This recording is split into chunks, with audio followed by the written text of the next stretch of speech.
ನಮಸ್ಕಾರ ಸ್ನೇಹಿತರೆ. ನಮ್ಮ ಕನ್ನಡ ಭಾಷೆಯಲ್ಲಿ ಅಡಗಿರುವ ಅಮೂಲ್ಯವಾದ ಸಂಪತ್ತೆಂದರೆ ಗಾದೆಗಳು. ಒಂದು ಸಣ್ಣ ವಾಕ್ಯದಲ್ಲೇ ದೊಡ್ಡ ಜೀವನ ಪಾಠ ಹೇಳುವ ಈ ಗಾದೆಗಳು ನಮ್ಮ ಹಿರಿಯರ ಅನುಭವದ ನಿಜವಾದ ನುಡಿಮುತ್ತುಗಳು. ಈ ವಿಡಿಯೋದಲ್ಲಿ ನಾವು ಕೆಲ ಪ್ರಸಿದ್ಧ ಕನ್ನಡ ಗಾದೆಗಳು ಮತ್ತು ಅವುಗಳ ಅರ್ಥವನ್ನು ಸರಳವಾಗಿ ತಿಳಿದುಕೊಳ್ಳೋಣ. ಹಾಗಾದರೆ ವಿಡಿಯೋವನ್ನು ಕೊನೆಯವರೆಗೂ ನೋಡಿ. ಮತ್ತಷ್ಟು ಇಂತಹ ಉಪಯುಕ್ತ ಮಾಹಿತಿಗಳಿಗಾಗಿ ನಮ್ಮ ಚಾನಲನ್ನು ಸಬ್ಸ್ಕ್ರೈಬ್ ಮಾಡೋದನ್ನು ಮಾತ್ರ ಮರಿಬೇಡಿ. ಬನ್ನಿ ವಿಡಿಯೋ ಆರಂಭಿಸೋಣ. ಕನ್ನಡ ಗಾದೆಗಳು ಮತ್ತು ಅದರ ಅರ್ಥ ಭಾಗ 20. ವೇದ ಸುಳ್ಳಾದರೂ ಗಾದೆ ಸುಳ್ಳಾಗದು ಎಂಬ ಮಾತಿದೆ. ಗಾದೆಗಳು ನಾಣ್ಣುಡಿ, ಜನಸಾಮಾನ್ಯರ ಅನುಭವದ ಸಾರವೇ ಗಾದೆಗಳಾಗಿ ರೂಪುಗೊಂಡಿದೆ. ಗಾದೆಗಳನ್ನು ಸಾವಿರ ಮಾತಿನ ಸರದಾರ ಅಂತ ಕರಿತೀವಿ. ಗಾದೆಗಳು ಜನಸಾಮಾನ್ಯರ ಆಡುಮಾತುಗಳಾಗಿವೆ. ಗಾದೆ 1. ಬಳ್ಳಿಗೆ ಕಾಯಿ ಬಾರವೇ. ಈ ಗಾದೆ ಮಾತಿನ ಅರ್ಥ ಏನಪ್ಪಾ ಅಂತ ಅಂದರೆ, ಬಳ್ಳಿ ಅಂದರೆ ಬೆಳೆದು ಹರಡುವ ಒಂದು ಸಸಿ, ಕಾಯಿ ಅಂದರೆ ಅದರ ಹಣ್ಣು. ಸಾಮಾನ್ಯವಾಗಿ ಬಳ್ಳಿಯ ಮೇಲೆ ಕಾಯಿ ಬಂದರೆ ಅದು ಬಳ್ಳಿಗೆ ಭಾರವಾಗೋದಿಲ್ಲ, ಅದೇ ಅದರ ಸಹಜವಾದ ಭಾಗ. ಅಂದರೆ ಸ್ವಂತದ್ದನ್ನು, ಅಂದರೆ ತನ್ನದೇ ಆದ ಹೊಣೆಗಾರಿಕೆ ಯಾವತ್ತೂ ಭಾರ ಆಗೋದಿಲ್ಲ ಅಂತ ಹೇಳ್ತೀವಿ. ಈ ಗಾದೆ ನಮಗೆ ಹೇಳೋದು ಏನು ಅಂತ ಅಂದರೆ, ನಮ್ಮ ಕೆಲಸ, ನಮ್ಮ ಜವಾಬ್ದಾರಿ, ನಮ್ಮ ಕುಟುಂಬ ಇವೆಲ್ಲವೂ ನಮಗೆ ಭಾರವಾಗಿ ಕಾಣಬಾರದು. ಇದು ನಮ್ಮದೇ, ಅದಕ್ಕೋಸ್ಕರ ಅದು ಯಾವತ್ತೂ ಭಾರ ಅಲ್ಲ ಅಂತ ಈ ಗಾದೆ ನಮಗೆ ಹೇಳುತ್ತದೆ. ಉದಾಹರಣೆಗೆ, ತಾಯಿ ತನ್ನ ಮಗುವನ್ನು ನೋಡಿಕೊಳ್ಳುವುದು ಅವಳಿಗೆ ಭಾರವಾಗೋದಿಲ್ಲ. ರೈತನಿಗೆ ತನ್ನ ಹೊಲದ ಕೆಲಸ ಕಷ್ಟವಾದರೂ ಭಾರ ಅನಿಸೋದಿಲ್ಲ. ಬಳ್ಳಿಯು ತೀರ ಸಣ್ಣದಾಗಿ ಮತ್ತು ಮೃದುವಾಗಿ ಕಂಡರೂ ಅದು ತನಗಿಂತ ದೊಡ್ಡದಾದ ಮತ್ತು ತೂಕವಿರುವ ಕಾಯಿಯನ್ನು, ಉದಾಹರಣೆಗೆ ಕುಂಬಳಕಾಯಿ ಅಥವಾ ಸೋರೆಕಾಯಿ, ಬಹಳ ಸುಲಭವಾಗಿ ಹೊರುತ್ತದೆ. ಪ್ರಕೃತಿಯಲ್ಲಿ ಬಳ್ಳಿಗೆ ತನ್ನದೇ ಆದ ಕಾಯಿಗಳು ಎಂದಿಗೂ ಭಾರವೆನಿಸುವುದಿಲ್ಲ. ಈ ಗಾದೆಯು ಮುಖ್ಯವಾಗಿ 2 ಸಂಬಂಧಗಳಲ್ಲಿ ಬಳಸಲಾಗುತ್ತದೆ. ತಾಯಿ ಮತ್ತು ಮಕ್ಕಳ ಸಂಬಂಧ. ಒಬ್ಬ ತಾಯಿಗೆ ತನ್ನ ಮಕ್ಕಳು ಎಷ್ಟೇ ಜನ ಇರಲಿ ಅಥವಾ ಎಷ್ಟೇ ಕಷ್ಟದ ಪರಿಸ್ಥಿತಿ ಇರಲಿ, ಅವರನ್ನು ಸಾಕುವುದು ಅಥವಾ ಹೊರುವುದು ಎಂದಿಗೂ ಭಾರವೆನಿಸುವುದಿಲ್ಲ. ಬಳ್ಳಿಗೆ ಕಾಯಿ ಹೇಗೋ, ತಾಯಿಗೆ ತನ್ನ ಮಕ್ಕಳು ಹಾಗೆಯೇ. ಈ ಗಾದೆ ಮಾತನ್ನು ಇನ್ನೊಂದು ಯಾವ ಸಂದರ್ಭದಲ್ಲಿ ನಾವು ಬಳಸ್ತೀವಿ ಅಂತ ಅಂದರೆ, ನಮ್ಮ ಪ್ರಿಯವಾದ ಕೆಲಸ ಅಥವಾ ನಮ್ಮ ಸ್ವಂತ ಜವಾಬ್ದಾರಿಗಳು ಬಂದಾಗ ಎಷ್ಟೇ ಕಷ್ಟವೆನಿಸಿದರೂ ನಾವು ಅವು ಹೊರೆಯಾಗಿ ಕಾಣುವುದಿಲ್ಲ. ಅದು ನಮಗೆ ನಮ್ಮ ಸಾಮರ್ಥ್ಯಕ್ಕೆ ತಕ್ಕಂತೆಯೇ ಪ್ರಕೃತಿಯೇ ನಮಗೆ ಆ ಶಕ್ತಿಯನ್ನು ನೀಡುತ್ತದೆ. ಒಟ್ಟಾರೆ ಈ ಗಾದೆಯ ಸಾರಾಂಶ ಏನಪ್ಪಾ ಅಂತ ಅಂದರೆ, ತೊಟ್ಟಿಗೆ ಕಾಯಿ ಬಾರವೇ ಎನ್ನುವ ಹಾಗೆ ಒಬ್ಬ ವ್ಯಕ್ತಿಗೆ ತನ್ನ ಸ್ವಂತ ಕರ್ತವ್ಯಗಳು ಮತ್ತು ಪ್ರೀತಿ ಪಾತ್ರರಾದ ಜವಾಬ್ದಾರಿಗಳನ್ನು ಹೊರೆಯಾಗಬಾರದು ಎಂಬುದು ಈ ಗಾದೆಯ ಅಂತರಾರ್ಥ. ಇನ್ನು 2ನೇ ಗಾದೆ ಏನಪ್ಪಾ ಅಂತ ಅಂದರೆ, ಹಿತ್ತಲ ಗಿಡ ಮದ್ದಲ್ಲ ಎಂಬ ಗಾದೆಯು ಮನುಷ್ಯನ ಸಹಜ ಸ್ವಭಾವವೊಂದನ್ನು ಬಹಳ ಮಾರ್ಮಿಕವಾಗಿ ವಿವರಿಸುತ್ತದೆ. ಈ ಗಾದೆಯ ವಿಸ್ತರಣೆ ಏನಪ್ಪಾ ಅಂತ ಅಂದರೆ, ನಮ್ಮ ಮನೆಯ ಹಿತ್ತಲಿನಲ್ಲಿ ಬೆಳೆದಿರುವ ಗಿಡಗಳು ಎಷ್ಟೇ ಔಷಧೀಯ ಗುಣಗಳನ್ನು ಹೊಂದಿದ್ದರೂ ಅವುಗಳ ಬೆಲೆ ನಮಗೆ ತಿಳಿದಿರುವುದಿಲ್ಲ. ನಾವು ದೂರದ ಅಂಗಡಿಯಿಂದ ಅಥವಾ ಕಾಡಿನಿಂದ ತಂದ ಮದ್ದಿಗೆ ಹೆಚ್ಚು ಬೆಲೆ ಕೊಡುತ್ತೇವೆ. ಅಂದರೆ ನಮ್ಮ ಬಳಿಯೇ ಇರುವ ಅಮೂಲ್ಯವಾದ ವಸ್ತುವಿನ ಮಹತ್ವ ನಮಗೆ ಅರ್ಥವಾಗುವುದಿಲ್ಲ. ನಮ್ಮ ಸುತ್ತಮುತ್ತಲಿರುವ ಪ್ರತಿಭಾವಂತ ವ್ಯಕ್ತಿಗಳು ಅಥವಾ ನಮಗೆ ಹಿತ ಬಯಸುವವರ ಮಾತುಗಳು ನಾವು ನಿರ್ಲಕ್ಷಿಸುತ್ತೇವೆ.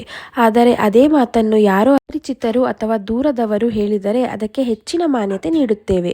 ಯಾವುದೇ ವಸ್ತು ಅಥವಾ ಜ್ಞಾನ ಸುಲಭವಾಗಿ ಮತ್ತು ಉಚಿತವಾಗಿ ಸಿಕ್ಕಾಗ ಅದರ ಮೌಲ್ಯ ಕಡಿಮೆಯಾಗುತ್ತದೆ.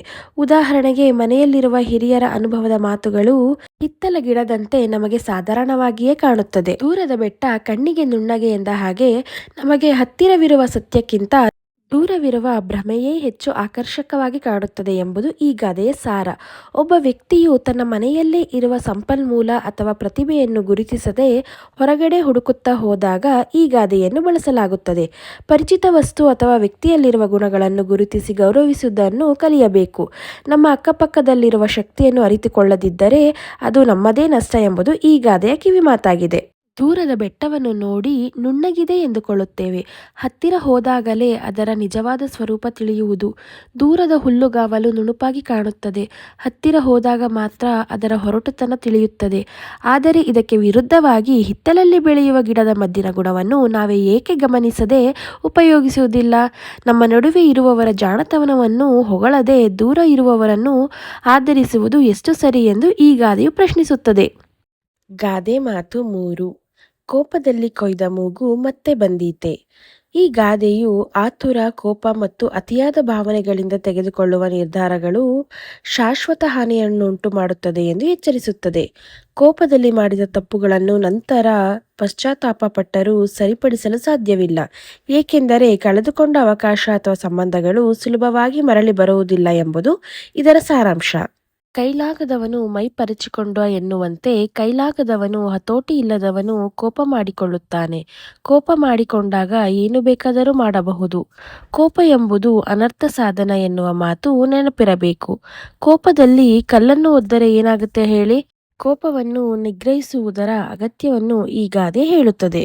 ಮೂಗು ಕತ್ತರಿಸುವುದು ಶಾಶ್ವತವಾದ ಹಾನಿ. ಕೋಪ ಶಮನವಾದ ಮೇಲೆ ಕತ್ತರಿಸಿದ ಮೂಗು ಮತ್ತೆ ಬೆಳೆಯುವುದಿಲ್ಲ. ಹಾಗೆಯೇ ಕೋಪದಲ್ಲಿ ಆಡಿದ ಮಾತು ಅಥವಾ ಮಾಡಿದ ಕೆಲಸದಿಂದಾಗಿ ಹಾನಿ ಅಳಿಸಲಾಗದ ಗುರುತನ್ನು ಮಾಡಿಬಿಡುತ್ತದೆ. ಕೋಪ ಬಂದಾಗ ಮನುಷ್ಯನ ವಿವೇಚನಾ ಶಕ್ತಿ ಕುಂದುತ್ತದೆ. ಆ ಸಮಯದಲ್ಲಿ ಆಡುವ ಮಾತುಗಳು ಸಂಬಂಧಗಳನ್ನು ಮುರಿಯಬಹುದು. ನಂತರ ಪಶ್ಚಾತ್ತಾಪಪಟ್ಟು ಕ್ಷಮೆ ಕೇಳಿದರೂ ಆಗಿರುವ ಹಾನಿ ಸರಿ ಹೋಗುವುದಿಲ್ಲ. ಉದಾಹರಣೆಗೆ, ಅತಿಯಾದ ಕೋಪದಿಂದ ಆತ್ಮೀಯರ ಮೇಲೆ ಹರಿಹಾಯುವುದು, ಆಸ್ತಿ ಪಾಲು ಮಾಡಿಕೊಳ್ಳುವುದು ಅಥವಾ ಕೆಲಸಕ್ಕೆ ರಾಜೀನಾಮೆ ನೀಡುವುದು ಇವೆಲ್ಲವೂ ತಕ್ಷಣಕ್ಕೆ ತೃಪ್ತಿ ನೀಡಿದರೂ ದೀರ್ಘಾವಧಿಯಲ್ಲಿ ನಷ್ಟವನ್ನು ಉಂಟುಮಾಡುತ್ತದೆ. ಕೋಪವೇ ಪಾಪದ ಮೂಲ. ಯಾವುದೇ ನಿರ್ಧಾರವನ್ನು ಕೋಪದಲ್ಲಿ ತೆಗೆದುಕೊಳ್ಳದೆ ಶಾಂತರಾದ ನಂತರ ಯೋಚಿಸಿ ತೆಗೆದುಕೊಳ್ಳಬೇಕು. ತಾಳ್ಮೆಯೇ ಜೀವನ ಮಂತ್ರವಾಗಬೇಕು. ಕೋಪದಲ್ಲಿ ತಪ್ಪು ನಿರ್ಧಾರಗಳನ್ನು ತೆಗೆದುಕೊಂಡು ನಂತರ ಪಶ್ಚಾತ್ತಾಪ ಪಡುವುದಕ್ಕಿಂತ ಕೋಪವನ್ನು ನಿಯಂತ್ರಿಸಿ ವಿವೇಚನೆಯಿಂದ ನಡೆದುಕೊಳ್ಳುವುದು ಉತ್ತಮ. ಗಾದೆ ಮಾತು 4. ದಿನ ಸಾಯೋರ್ಗೆ ಅಳೋರು ಯಾರು ಎಂಬ ಗಾದೆಯು ಪದೇ ಪದೇ ಸಂಭವಿಸುವ ತಪ್ಪುಗಳನ್ನು ಅಥವಾ ಕಷ್ಟಗಳ ಬಗ್ಗೆ ಜನರು ಕ್ರಮೇಣ ತಮ್ಮ ಅನುಕಂಪವನ್ನು ಕಳೆದುಕೊಳ್ಳುತ್ತಾರೆ ಎಂಬುದನ್ನು ತಿಳಿಸುತ್ತದೆ. ಒಂದು ಸಣ್ಣ ವಿಷಯ ಅಥವಾ ಕಷ್ಟದ ಬಗ್ಗೆ ಯಾವಾಗಲೂ ದೂರುತ್ತಿದ್ದರೆ ಅಥವಾ ಪದೇ ಪದೇ ತಪ್ಪು ಮಾಡುತ್ತಿದ್ದರೆ ಜನರು ಅದನ್ನು ಗಂಭೀರವಾಗಿ ಪರಿಗಣಿಸುವುದನ್ನು ಬಿಟ್ಟುಬಿಡುತ್ತಾರೆ ಎಂಬುದು ಇದರ ಸಾರಾಂಶ. ಸಾಮಾನ್ಯವಾಗಿ ಯಾರಾದರೂ ನಿಧನರಾದಾಗ ಜನರು ದುಃಖಿಸುತ್ತಾರೆ ಮತ್ತು ಅಳುತ್ತಾರೆ. ಆದರೆ ಒಬ್ಬ ವ್ಯಕ್ತಿ ಪ್ರತಿದಿನವೂ ಸಾಯುವ ನಾಟಕ ಮಾಡುತ್ತಿದ್ದರೆ ಅಥವಾ ಪ್ರತಿದಿನವೂ ಸಾವಿನ ಸುದ್ದಿಯೇ ಕೇಳಿ ಬರುತ್ತಿದ್ದರೆ ಜನರು ಅಳುವುದನ್ನು ನಿಲ್ಲಿಸುತ್ತಾರೆ. ಅಂದರೆ ಅತಿಯಾದ ಪುನರಾವರ್ತನೆಯು ಭಾವನೆಗಳ ತೀವ್ರತೆಯನ್ನು ಕಡಿಮೆ ಮಾಡುತ್ತದೆ. ಕೆಲವು ವ್ಯಕ್ತಿಗಳು ಸಣ್ಣ ಪುಟ್ಟ ಸಮಸ್ಯೆಗಳಿಗೂ ಅತಿಯಾಗಿ ಗೋಳಾಡುತ್ತಾರೆ ಅಥವಾ ಪದೇ ಪದೇ ಒಂದೇ ತಪ್ಪು ಮಾಡಿ ಇತರರ ಮುಂದೆ ಪಶ್ಚಾತ್ತಾಪದ ನಾಟಕ ಮಾಡುತ್ತಿರುತ್ತಾರೆ. ಇಂತಹ ಸಮಯದಲ್ಲಿ ಜನರು ಆರಂಭದಲ್ಲಿ ಸಹಾಯ ಅಥವಾ ಸಾಂತ್ವನ ನೀಡಿದರೂ ಕಾಲಕ್ರಮೇಣ ಅವರ ಮೇಲೆ ನಂಬಿಕೆ ಮತ್ತು ಕರುಣೆಯನ್ನು ಕಳೆದುಕೊಳ್ಳುತ್ತಾರೆ. ಯಾವುದೇ ಕೆಲಸವನ್ನು ಪದೇ ಪದೇ ಮಾಡುತ್ತಿದ್ದರೆ, ಯಾವುದೇ ತಿಂಡಿಯನ್ನು ದಿನವೂ ತಿನ್ನುತ್ತಿದ್ದರೆ ಅದರ ನಾವೀನ್ಯತೆ ಕಳೆದು ಹೋಗಿ ಏಕತಾನತೆ, ಬೇಸರ ಮೂಡುತ್ತದೆ. ವಿಧವಿಧತೆಯ ಬದುಕಿನ ಸ್ವಾರಸ್ಯವನ್ನು ಹೆಚ್ಚಿಸುತ್ತದೆ. ಉದಾಹರಣೆಗೆ, ಒಬ್ಬ ವಿದ್ಯಾರ್ಥಿ ಪ್ರತಿದಿನ ಒಂದಲ್ಲ ಒಂದು ಕಾರಣ ನೀಡಿ ತಡವಾಗಿ ಶಾಲೆಗೆ ಬರುತ್ತಿದ್ದರೆ ಅಥವಾ ಸುಳ್ಳು ಹೇಳುತ್ತಿದ್ದರೆ ಒಂದು ದಿನ ನಿಜವಾಗಿಯೂ ಆತನಿಗೆ ಕಷ್ಟ ಬಂದಾಗ ಯಾರೂ ನಂಬುವುದಿಲ್ಲ. ಅತಿಯಾದ ಬಳಕೆಯಿಂದ ಯಾವುದೇ ಬೆಲೆ ಬಾಳುವ ವಸ್ತುವು ಹೇಗೆ ತನ್ನ ಹೊಳಪನ್ನು ಕಳೆದುಕೊಳ್ಳುತ್ತದೆಯೋ ಹಾಗೆಯೇ ಪದೇ ಪದೇ ತೋರುವ ಅತಿರೇಕದ ವರ್ತನೆಯಿಂದ ಅನುಕಂಪವು ನಾಶವಾಗುತ್ತದೆ. ಒಟ್ಟಾರೆ ಈ ಗಾದೆಯ ಸಾರಾಂಶ ಏನಪ್ಪಾ ಅಂತ ಅಂದರೆ, ಮನುಷ್ಯನು ತನ್ನ ಕಷ್ಟಗಳನ್ನು ಅಥವಾ ತಪ್ಪುಗಳನ್ನು ಇತರರ ಮುಂದೆ ಪ್ರದರ್ಶಿಸುವಾಗ ಮಿತಿ ಇರಬೇಕು. ಸದಾ ದೂರು ಹೇಳುವವರನ್ನು ಅಥವಾ ಸದಾ ಸಮಸ್ಯೆ ತಂದುಕೊಳ್ಳುವವರನ್ನು ಸಮಾಜವು ಕಡೆಗಣಿಸಲು ಪ್ರಾರಂಭಿಸುತ್ತದೆ. ಈ ಗಾದೆಯ ನೀತಿ ಏನಪ್ಪಾ ಅಂತ ಅಂದರೆ, ನಮ್ಮ ಕಷ್ಟಗಳು ಅಥವಾ ತಪ್ಪುಗಳು ಪದೇ ಪದೇ ಪುನರಾವರ್ತನೆಯಾಗದಂತೆ ಎಚ್ಚರ ವಹಿಸಬೇಕು. ಇಲ್ಲದಿದ್ದರೆ ನಿಜವಾಗಿಯೂ ಸಂಕಷ್ಟ ಬಂದಾಗ ಯಾರೂ ನೆರವಿಗೆ ಬರುವುದಿಲ್ಲ. ಗಾದೆ ಮಾತು 5. ಏತಿ ಅಂದರೆ ಪ್ರೀತಿ. ಈ ಗಾದೆಯ ಅರ್ಥ ಏನಪ್ಪಾ ಅಂತ ಅಂದರೆ, ಅತಿಯಾದ ಆಸೆ ಅಥವಾ ಅನಗತ್ಯ ಬೇಡಿಕೆಗಳು ಕೊನೆಗೆ ಹಾನಿ ಅಥವಾ ನಷ್ಟಕ್ಕೆ ದಾರಿಯಾಗುತ್ತದೆ ಎಂದು ತಿಳಿಸುತ್ತದೆ. ಕಡಿಮೆ ಗುಣಮಟ್ಟದ ಅಥವಾ ಅನಗತ್ಯ ವಸ್ತುಗಳನ್ನು ಪ್ರೀತಿಯಿಂದ ಸ್ವೀಕರಿಸಿದರೆ ಅಂತಿಮವಾಗಿ ತೊಂದರೆ ಕಟ್ಟಿಟ್ಟ ಬುತ್ತಿ. ಅತಿಯಾದ ಲಾಲಸೆ ಮನುಷ್ಯನ ವಿವೇಚನೆಯನ್ನು ಕುಂದಿಸುತ್ತದೆ ಎಂಬುದು ಈ ಗಾದೆಯ ಆಶಯ. ಈ ಗಾದೆಯ ವಿಸ್ತರಣೆ ಏನಪ್ಪಾ ಅಂತ ಅಂದರೆ, ಏತಿ ಎಂದರೆ ಅನಗತ್ಯ ವಸ್ತು ಅಥವಾ ಕೀಳು ಗುಣಮಟ್ಟದ ವಸ್ತು. ಪ್ರೀತಿ ಎಂದರೆ ಪ್ರೀತಿ ಅಥವಾ ಸ್ವೀಕಾರ. ಅತಿಯಾದ ಆಸೆಯಿಂದ ಬೇಡವಾದ ಕೀಳು ಮಟ್ಟದ ವಸ್ತುಗಳನ್ನು ಪ್ರೀತಿಯಿಂದ ಪಡೆದರೆ ಮುಂದೆ ಅವುಗಳಿಂದಲೇ ಕಷ್ಟ ಅನುಭವಿಸಬೇಕಾಗುತ್ತದೆ. ಉದಾಹರಣೆಗೆ, ಕಡಿಮೆ ಬೆಲೆಗೆ ಸಿಗುತ್ತದೆ ಎಂದು ಗುಣಮಟ್ಟವಿಲ್ಲದ ವಸ್ತುಗಳನ್ನು ಅತಿಯಾದ ಆಸೆಯಿಂದ ಕೊಂಡುಕೊಂಡರೆ ಅವು ಬೇಗ ಹಾಳಾಗಿ ಹೆಚ್ಚು ಹಣ ಖರ್ಚಾಗುತ್ತದೆ. ಮನುಷ್ಯ ಅತಿಯಾದ ಆಸೆಗೆ ಬೀಳಬಾರದು. ಗುಣಮಟ್ಟ ಮತ್ತು ಅವಶ್ಯಕತೆಯನ್ನು ಅರಿತು ವಸ್ತುಗಳನ್ನು ಆಯ್ಕೆ ಮಾಡಿಕೊಳ್ಳಬೇಕು. ಲೋಭಿತ್ವವು ಯಾವಾಗಲೂ ನಷ್ಟವನ್ನೇ ತರುತ್ತದೆ. ಈ ಗಾದೆಯ ಸಾರಾಂಶ ಏನಪ್ಪಾ ಅಂತ ಅಂದರೆ, ಅತಿಯಾದ ಆಸೆ ದುಃಖಕ್ಕೆ ಮೂಲ. ಗುಣಮಟ್ಟದ ಬದುಕಿಗೆ ಮಿತವಾದ ಆಸೆ ಮತ್ತು ವಿವೇಚನೆ ಮುಖ್ಯ ಎಂಬುದೇ ಈ ಗಾದೆಯ ಸಾರಾಂಶ. ಹನಿ ಹನಿ ಕೂಡಿದ್ರೆ ಹಳ್ಳ, ತೆನೆ ತೆನೆ ಕೂಡಿದ್ರೆ ಬಳ್ಳ ಎಂಬುದು ಕನ್ನಡದ ಅತ್ಯಂತ ಜನಪ್ರಿಯ ಗಾದೆ ಮಾತು. ಇದು ಬದುಕಿನ ಅತ್ಯಂತ ಮಹತ್ವದ ಪಾಠವನ್ನು ಈ ಗಾದೆ ಸರಳವಾಗಿ ವಿವರಿಸುತ್ತದೆ. ಈ ಗಾದೆ ಮಾತಿನ ವಿಸ್ತರಣೆ ಏನಪ್ಪಾ ಅಂತ ಅಂದ್ರೆ, ಮಳೆಯ ಒಂದು ಹನಿ ನೀರು ನೋಡಲು ಅತಿ ಸಣ್ಣದಾಗಿ ಕಂಡರೂ ಅಂತಹ ಕೋಟ್ಯಾಂತರ ಹನಿಗಳು ಒಂದಾದಾಗ ದೊಡ್ಡದೊಂದು ಹಳ್ಳ ಅಥವಾ ನದಿಯೇ ನಿರ್ಮಾಣವಾಗುತ್ತದೆ. ಹಾಗೆಯೇ ಹೊಲದಲ್ಲಿರುವ ಒಂದೊಂದು ತೆನೆಯನ್ನು, ಅಂದರೆ ಧಾನ್ಯದ ಗೊಂಚಲನ್ನು ಒಗ್ಗೂಡಿಸಿದಾಗ ಅದು ಒಂದು ದೊಡ್ಡ ಬಳ್ಳ, ಅಂದರೆ ದೊಡ್ಡ ಅಳತೆಯ ಧಾನ್ಯದ ರಾಶಿಯೇ ಆಗುತ್ತದೆ. ಇದು ಮುಖ್ಯವಾಗಿ ಉಳಿತಾಯ ಮತ್ತು ತಾಳ್ಮೆಯ ಸಂಕೇತ. ನಮಗೆ ಸಿಗುವ ಅಲ್ಪ ಮೊತ್ತದ ಹಣ ಅಥವಾ ಸಮಯವನ್ನು ವ್ಯರ್ಥ ಮಾಡದೆ ಸಣ್ಣದಾಗಿ ಸಂಗ್ರಹಿಸುತ್ತಾ ಹೋದರೆ ಭವಿಷ್ಯದಲ್ಲಿ ಅದು ದೊಡ್ಡ ಆಸ್ತಿಯಾಗಿ ಅಥವಾ ಯಶಸ್ಸಾಗಿ ಬದಲಾಗುತ್ತದೆ. ಒಗ್ಗಟ್ಟಿನಲ್ಲಿ ಬಲವಿದೆ ಅಂದ ಹಾಗೆ ಈ ಗಾದೆಯು ಸಂಘಟನೆಯ ಶಕ್ತಿಯನ್ನು ತಿಳಿಸುತ್ತದೆ. ಒಬ್ಬ ವ್ಯಕ್ತಿ ಸಣ್ಣ ಕೆಲಸ ಮಾಡಬಹುದು, ಆದರೆ ಅನೇಕ ವ್ಯಕ್ತಿಗಳು ಕೈ ಜೋಡಿಸಿದರೆ ಅಸಾಧ್ಯವಾದದ್ದನ್ನು ಸಾಧಿಸಬಹುದು ಎಂಬುದು ಇದು ಉದಾಹರಣೆಯಾಗಿದೆ. ಉದಾಹರಣೆಗೆ, ವಿದ್ಯಾರ್ಥಿಗಳು ಪ್ರತಿದಿನ ಸ್ವಲ್ಪ ಸ್ವಲ್ಪವೇ ಕಲಿಯುವುದು ಪರೀಕ್ಷೆಯ ವೇಳೆಗೆ ದೊಡ್ಡ ಜ್ಞಾನದ ಭಂಡಾರವೇ ಆಗುತ್ತದೆ. ಹಾಗೆಯೇ ಕೆಟ್ಟ ಹವ್ಯಾಸಗಳು ಕೂಡ ಸಣ್ಣದಾಗಿ ಶುರುವಾಗಿ ದೊಡ್ಡ ಸಮಸ್ಯೆಯಾಗಬಹುದು. ಆದ್ದರಿಂದ ಒಳ್ಳೆಯ ಕಾರ್ಯಗಳನ್ನು ಸಣ್ಣದಾಗಿ ಆರಂಭಿಸಿ ಮುಂದುವರಿಸಬೇಕು. ಜೀವನದಲ್ಲಿ ಯಾವುದನ್ನು ಅಲ್ಪ ಎಂದು ನಿರ್ಲಕ್ಷಿಸಬಾರದು. ಸಣ್ಣ ಪ್ರಯತ್ನಗಳು ನಿರಂತರತೆಯೇ ದೊಡ್ಡ ಯಶಸ್ಸಿಗೆ ದಾರಿ. ಆಸ್ತಿಯಾಗಲಿ ಜ್ಞಾನವಾಗಲಿ ಒಮ್ಮೆಗೆ ಹಠಾತ್ತಾಗಿ ಬರೋದಿಲ್ಲ. ಕಷ್ಟಪಟ್ಟು ದುಡಿದು ಸಂಪಾದಿಸಬೇಕು. ಸಂಪಾದಿಸಿದ್ದನ್ನು ಎಚ್ಚರಿಕೆಯಿಂದ ಕಾಪಾಡಿಕೊಳ್ಳಬೇಕು. ಹೀಗೆಯೇ ಒಳ್ಳೆಯ ಸ್ನೇಹಿತರನ್ನು ಸಂಪಾದಿಸಿ ಅವರ ಸಹವಾಸದಿಂದ ನಾವು ಬೆಳೆಯಬೇಕು. ಪ್ರತಿಯೊಬ್ಬರೂ ಅವರವರ ಕಷ್ಟ ನಷ್ಟಗಳಿಗೆ, ಸುಖ ಸಂತೋಷಗಳಿಗೆ ಅವರೇ ಜವಾಬ್ದಾರರು ಎಂಬುದೇ ಈ ಗಾದೆಯ ಅರ್ಥವಾಗಿದೆ. ಗಾದೆ ಮಾತು 7. ಏರಿದ ಏಣಿಯನ್ನು ಒದೆಯಬಾರದು. ಈ ಗಾದೆಯ ಅರ್ಥ ಏನಪ್ಪಾ ಅಂತ ಅಂದರೆ, ಒಬ್ಬ ವ್ಯಕ್ತಿ ಕೆಳಮಟ್ಟದಿಂದ ಉನ್ನತ ಮಟ್ಟಕ್ಕೆ ಏರಲು ಯಾರೋ ಒಬ್ಬರು ಸಹಾಯ ಅಥವಾ ಯಾವುದೋ ಒಂದು ಸಾಧನ ಕಾರಣವಾಗಿರುತ್ತದೆ.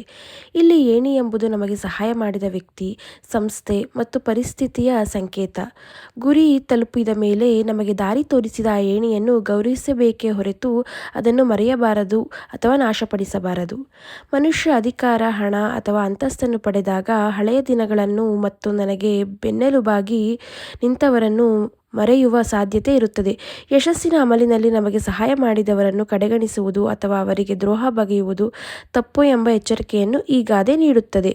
ಜೀವನವು ಒಂದು ಚಕ್ರದಂತೆ. ಇಂದು ಮೇಲೆ ಹೋದವರು ನಾಳೆ ಕೆಳಗೆ ಬರಲೇಬೇಕು. ಏರಿದ ಏಣಿಯನ್ನು ಮುರಿದು ಹಾಕಿದರೆ ಭವಿಷ್ಯದಲ್ಲಿ ಕೆಳಗೆ ಇಳಿಯಲು ದಾರಿಯೇ ಇರುವುದಿಲ್ಲ. ಅಂದರೆ ಕಷ್ಟದ ಸಮಯದಲ್ಲಿ ನಮಗೆ ಮತ್ತೆ ಅದೇ ಜನರ ಅಥವಾ ದಾರಿಯ ಅವಶ್ಯಕತೆಯೇ ಬೀಳಬಹುದು. ಉದಾಹರಣೆಗೆ, ಒಬ್ಬ ವಿದ್ಯಾರ್ಥಿ ದೊಡ್ಡ ಅಧಿಕಾರಿಯಾದ ಮೇಲೆ ತನಗೆ ಅಕ್ಷರ ಕಲಿಸಿದ ಗುರುಗಳನ್ನು ಮತ್ತು ಸಾಕಿ ಬೆಳೆಸಿದ ಪೋಷಕರನ್ನು ಗೌರವದಿಂದ ಕಾಣಬೇಕೇ ಹೊರತು ಅವರನ್ನು ನಿರ್ಲಕ್ಷಿಸುವುದು ತಾನು ಏರಿ ಬಂದ ಏಣಿಯನ್ನು ತಾನೇ ಒಡೆದಂತೆ. ಉಪಕಾರ ಮಾಡಿದವರನ್ನು ಸ್ಮರಿಸುವುದು ಮನುಷ್ಯತ್ವ. ಕೃತಜ್ಞತೆ ಎಂಬುದು ಯಶಸ್ಸಿನ ಅಡಿಪಾಯವಾಗಿರಲಿ ಎಂಬುದು ಈ ಗಾದೆಯ ಆಶಯ. ಗಾದೆ ಮಾತು 8. ಕಾಲ ಎಲ್ಲವನ್ನೂ ಮರೆಸುತ್ತದೆ.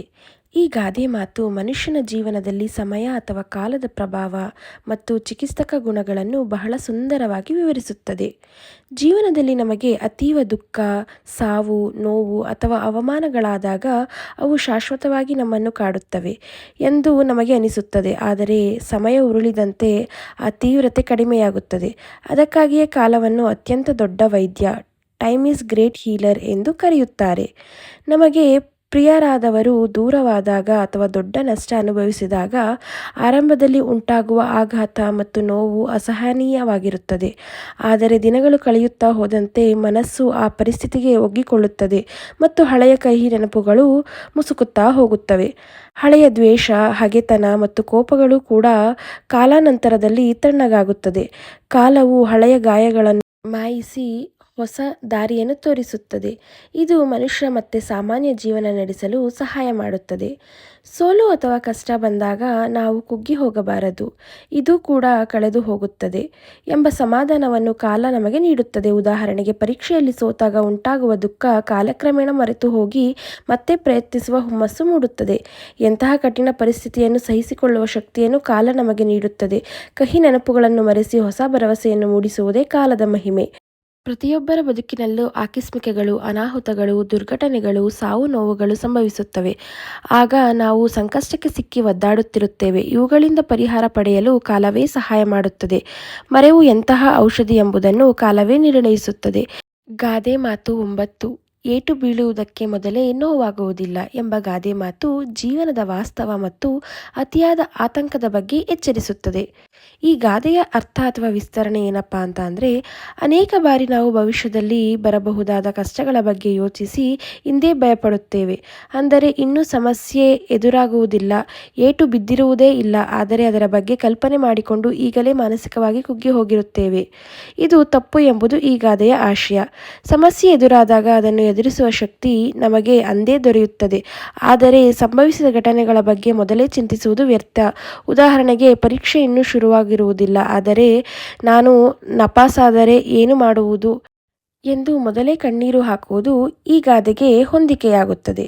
ಮುನ್ನೆಚ್ಚರಿಕೆ ಇರುವುದು ಒಳ್ಳೆಯದು, ಆದರೆ ಆ ಮುನ್ನೆಚ್ಚರಿಕೆ ಭಯವಾಗಿ ಬದಲಾಗಬಾರದು.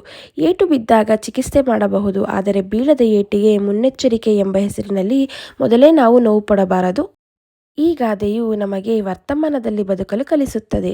ನಾಳೆಯ ಕಷ್ಟಗಳ ಬಗ್ಗೆ ಅತಿಯಾಗಿ ಯೋಚಿಸಿ ಇಂದಿನ ನೆಮ್ಮದಿಯನ್ನು ಹಾಳು ಮಾಡಿಕೊಳ್ಳಬಾರದು. ಬಂದಾಗ ನೋಡಿಕೊಳ್ಳೋಣ ಎಂಬ ಧೈರ್ಯ ಮನುಷ್ಯನಿಗೆ ಇರಬೇಕು. ಕಷ್ಟಗಳು ಬರುವ ಮೊದಲೇ ಭಯಪಟ್ಟು ಮಾನಸಿಕವಾಗಿ ಸೋಲಬಾರದು. ಸಮಸ್ಯೆ ಎದುರಾದಾಗ ಮಾತ್ರ ಅದರ ನೋವನ್ನು ಅನುಭವಿಸಬೇಕೇ ಹೊರತು ಕಲ್ಪನೆಯನ್ನಲ್ಲ. ಗಾದೆ ಮಾತು 10. ಮಾತು ಬಂದಾಗ ಸೋತು ಹೋದವನೇ ಜಾಣ. ಈ ಗಾದೆಯ ಅರ್ಥ ಮತ್ತು ವಿಸ್ತರಣೆ ಏನಪ್ಪಾ ಅಂತ ಅಂದರೆ, ಅತಿಯಾದ ಮಾತು ಅಥವಾ ವಾಗ್ವಾದ ನಡೆಯುವಾಗ ಮೊಂಡುತನದಿಂದ ವಾದ ಮಾಡಿ ಗೆಲ್ಲುವುದಕ್ಕಿಂತ ಸುಮ್ಮನಿದ್ದು ಸೋಲೊಪ್ಪಿಕೊಳ್ಳುವುದು ದೊಡ್ಡತನ. ಇಲ್ಲಿ ಸೋಲು ಎಂದರೆ ನಿಜವಾದ ಸೋಲಲ್ಲ, ಅದು ಪರಿಸ್ಥಿತಿಯನ್ನು ತಿಳಿಗೊಳಿಸುವ ಜಾಣತನ. ಅನಗತ್ಯ ವಾದಗಳು ಕೋಪಕ್ಕೆ ಮತ್ತು ಸಂಬಂಧಗಳು ಮುರಿಯಲು ಕಾರಣವಾಗುತ್ತದೆ. ಅಂತಹ ಸಮಯದಲ್ಲಿ ಮೌನವಾಗಿರುವುದೇ ಲೇಸು. ವಾದದಲ್ಲಿ ಗೆಲ್ಲುವುದಕ್ಕಿಂತ ಮನುಷ್ಯರ ಮನಸ್ಸನ್ನು ಗೆಲ್ಲುವುದು ಮುಖ್ಯ ಎಂಬುದು ಇದರ ಆಶಯ. ಮಾತು ಆಡಿದರೆ ಹೋಯಿತು, ಮುತ್ತು ಹೊಡೆದರೆ ಹೋಯಿತು ಎಂಬಂತೆ ಆಡಿದ ಮಾತುಗಳನ್ನು ವಾಪಸ್ ಪಡೆಯಲು ಸಾಧ್ಯವಿಲ್ಲ. ಬುದ್ಧಿವಂತನಾದವನು ಎದುರಿಗಿರುವವನ ಅಜ್ಞಾನದಿಂದ ಅಥವಾ ಕೋಪದಿಂದ ಮಾತನಾಡುತ್ತಿದ್ದಾಗ ತಾನು ಮೌನವಹಿಸಿ ಆ ಪರಿಸ್ಥಿತಿಯನ್ನು ನಿಭಾಯಿಸುತ್ತಾನೆ. ಮನೆಯಲ್ಲಿ ಅಥವಾ ಕಚೇರಿಯಲ್ಲಿ ಸಣ್ಣ ವಿಷಯಕ್ಕೆ ಜಗಳವಾದಾಗ ನಾವು ಸರಿಯಾಗಿದ್ದರೂ ಸಹ ವಾದ ಮಾಡದೆ ಸುಮ್ಮನಿದ್ದರೆ ದೊಡ್ಡ ಅನಾಹುತಗಳು ತಪ್ಪುತ್ತವೆ. ಅಂತಹ ಸಮಯದಲ್ಲಿ ಸೋಲನ್ನು ಒಪ್ಪಿಕೊಂಡಂತೆ ನಟಿಸುವುದು ನಮ್ಮ ವ್ಯಕ್ತಿತ್ವದ ಘನತೆಯನ್ನು ಹೆಚ್ಚಿಸುತ್ತದೆ. ವಾದದಲ್ಲಿ ಗೆದ್ದು ವ್ಯಕ್ತಿಯನ್ನು ಕಳೆದುಕೊಳ್ಳುವುದಕ್ಕಿಂತ ವಾದದಲ್ಲಿ ಸೋತು ವ್ಯಕ್ತಿಯನ್ನು ಉಳಿಸಿಕೊಳ್ಳುವವನೇ ನಿಜವಾದ ಜಾಣ. ಇವತ್ತಿನ ಈ ವಿಡಿಯೋದಲ್ಲಿ ನಾವು ಕೆಲವು ಅಮೂಲ್ಯವಾದ ಕನ್ನಡ ಗಾದೆಗಳು ಮತ್ತು ಅವುಗಳ ಅರ್ಥಗಳನ್ನು ತಿಳಿದುಕೊಂಡೆವು. ಈ ಗಾದೆಗಳು ನಮ್ಮ ಪೂರ್ವಜರ ಅನುಭವ, ಜ್ಞಾನ ಮತ್ತು ಜೀವನದ ಪಾಠಗಳನ್ನು ಒಳಗೊಂಡಿವೆ. ಪ್ರತಿಯೊಂದು ಗಾದೆಯು ನಮ್ಮ ದೈನಂದಿನ ಜೀವನದಲ್ಲಿ ಮಾರ್ಗದರ್ಶನ ನೀಡುವಂತಹದ್ದು. ಈ ಗಾದೆಗಳನ್ನು ನಾವು ಕೇವಲ ಕೇಳುವುದಲ್ಲ, ಅವುಗಳ ಅರ್ಥವನ್ನು ಅರ್ಥ ಮಾಡಿಕೊಂಡು ಜೀವನದಲ್ಲಿ ಅಳವಡಿಸಿಕೊಂಡರೆ ನಮ್ಮ ಬದುಕು ಇನ್ನಷ್ಟು ಸುಂದರವಾಗುತ್ತದೆ.